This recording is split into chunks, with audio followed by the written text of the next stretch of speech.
Media మిత్రులకు నమస్కారం.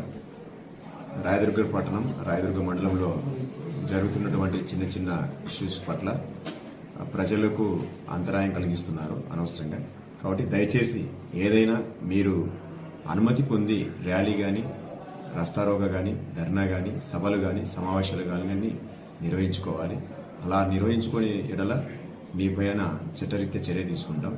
ముందుగా 30 పోలీస్ యాక్ట్ డిఎస్పీ గారి ఆధ్వర్యంలో మన మండలంలో కూడా పనిచేస్తా ఉంది. దాన్ని వైలేట్ చేయకూడదు. దయచేసి అందరూ అధికారులకు సహకరించండి. అధికారులు మీకు వెన్నుంటి మీకు కావాల్సిన సమస్య ఏదైనా సరే పోలీసు దృష్టికి తెచ్చినట్టునే మేము పరిష్కరిస్తాం.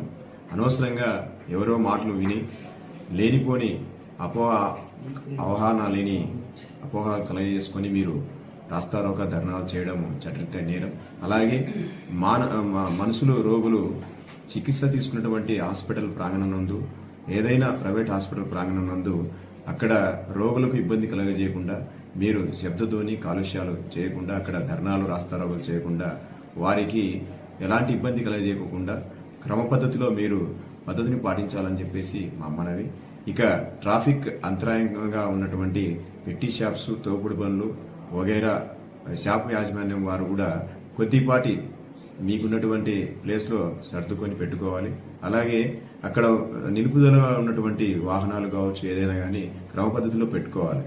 మీరు పబ్లిక్ సేఫ్టీలో భాగంగా షాప్ యాజమాన్యం వారు కూడా సీసీ కెమెరాలు అమర్చుకోవాలి. మన రాయదుర్గ పట్టణంలో ఎక్కువ మంది బయట వ్యక్తులు వచ్చిపోతా ఉంటారు. అలాంటి వ్యక్తులు ఏదైనా సంఘటన, ఏదైనా టెఫ్ట్ కానీ, ఏదైనా వస్తువులు మిస్ప్లేస్ కావడం కానీ జరుగుతూ ఉంటాయి.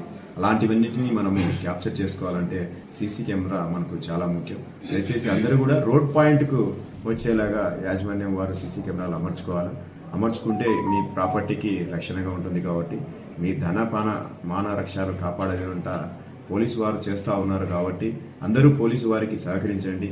మీకు కావాల్సిన పద్ధతిలో చట్ట పరిధిలో మేము మా విధి విధానాలు చేస్తామని చెప్పేసి తెలియజేస్తున్నాను.